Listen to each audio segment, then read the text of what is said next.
everybody, welcome to my living room.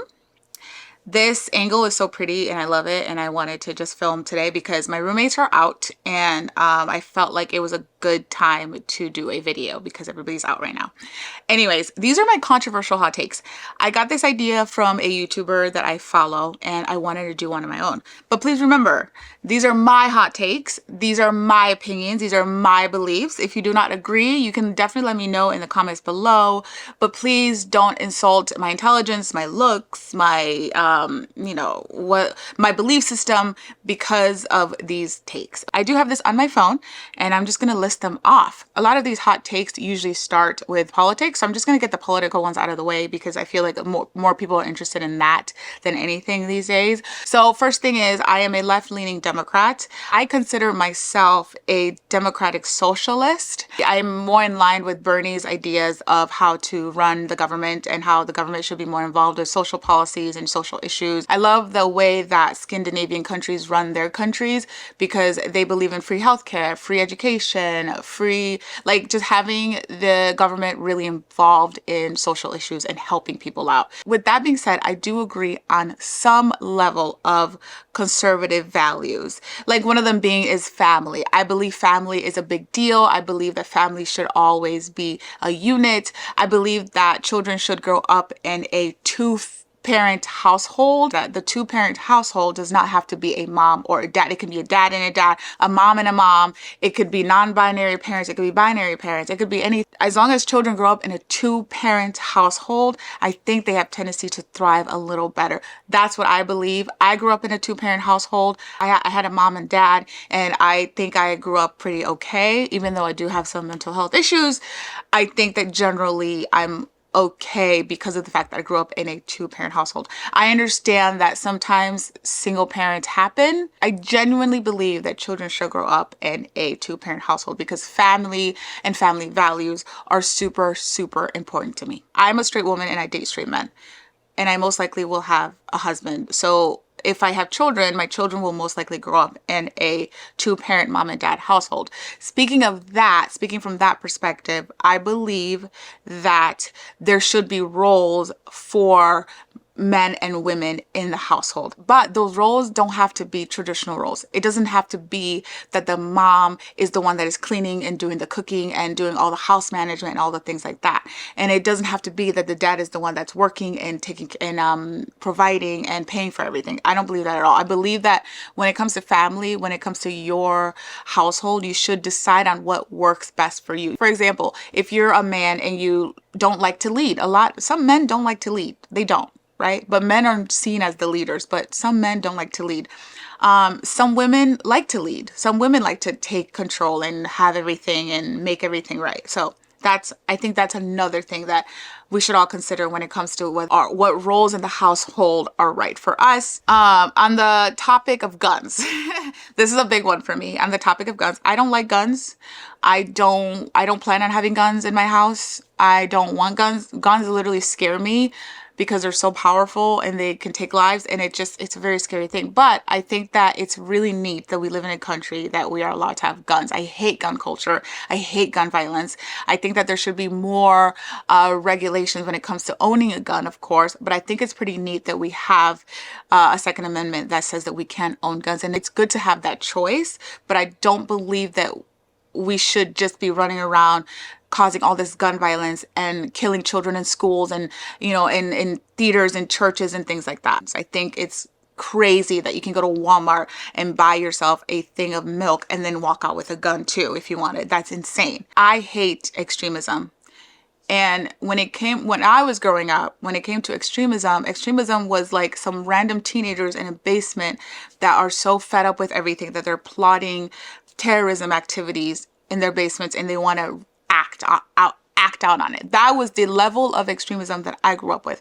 But now it's everywhere. Now there is extremism. I'm almost an extremist at some point until I have to pull myself out of it and say, hey, don't be an extremist. What I mean by that is that it's like you have to be on one side or the other. There's no nuance. Nuance is gone. You have to either be really, really, really, really, really, really, really anti this or really, really, really, really, really, really pro this. And and it sucks. You're super left leaning or you're super on the right. There's no like critical thinking. There's no like opportunities for anybody to think about anything. And I hate it. To get away from politics a little bit, nobody under 14 should have social media ever. I don't know where I'm getting 14 from, but I think like that's the age of high school. I think when you're in high school, it's okay. But if you're under 14 years old and you are using social media, your parents are doing a terrible job. If you are a parent and you're letting your children use social media willy-nilly, you're doing a terrible job, because children should not be on social media. It doesn't matter if they're using kid-friendly websites or if they're seeing kid-friendly things.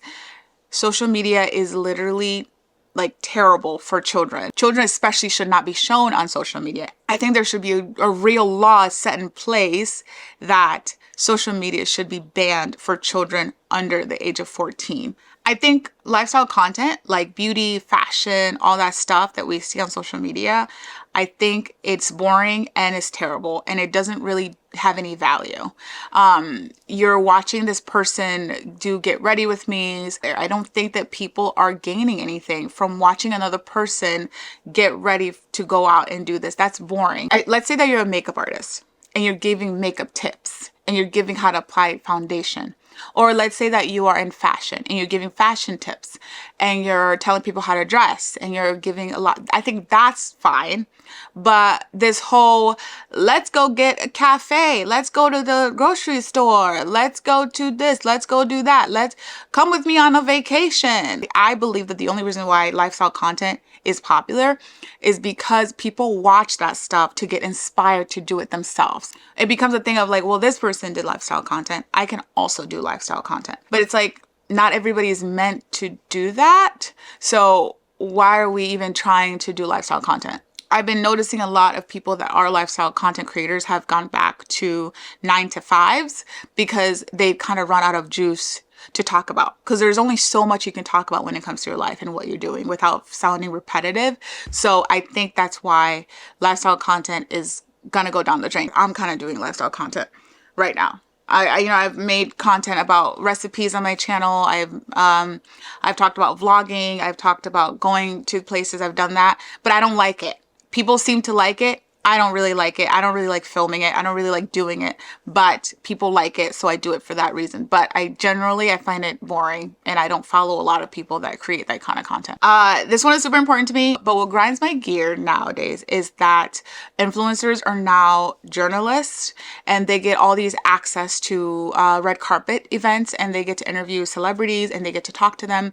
Part of me, I will say, is a little jealous of that because that's what I wanted as a career, but I hate the fact that these people are not trained in media. They're not trained in journalism. They don't know how to interview people properly. They don't know how to take attention from themselves to actually talk to an interviewee. A lot of influencers who do like news reporting or news influencers, their journalistic integrity is usually out the window. A lot of the reporting is not even based in facts. It's mostly opinions, but they don't say that. So people just believe what they're saying is true unless they go around and fact check it. I saw a lot of influencers on the Met Gala this past week, and that was really annoying because I'm like, damn, I wish I was there, you know? But again, part of me is biased and part of me is jealous because it's like, that's what I wanted to do. And I went to school for that, and I paid like $50,000, $50,000 to $60,000 to train in that.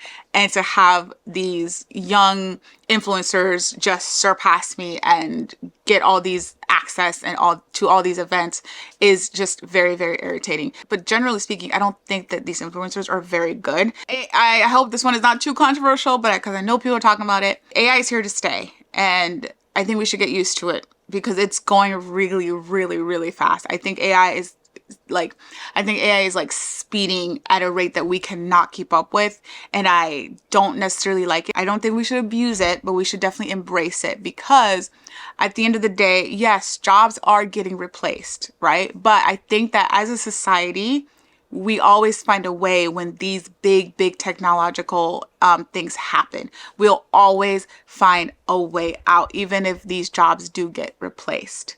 This is gonna be my last hot take, and I hope people don't come for me too much for this one, but I believe that Timothée Chalamet was right. I think he was right. I think that ballet and opera is boring. And I think that a lot of people don't watch it.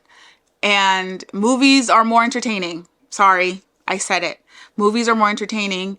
I don't think that he should have said anything, but I also don't think that people should have come for him as much as they did. I think ballet should be taken seriously, of course, because ballerinas work really hard. They put their bodies through a lot. But a lot of people don't watch ballet. That is a very exclusive niche thing.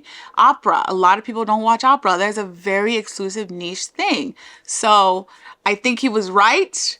But I don't think he should have said it. But I think people should not have come for him as much as they did. So that's it. All right. If you like these hot takes, please subscribe. I don't know if I'm going to do it again, but if you like it, I will do more like this. I'll see you guys here next time.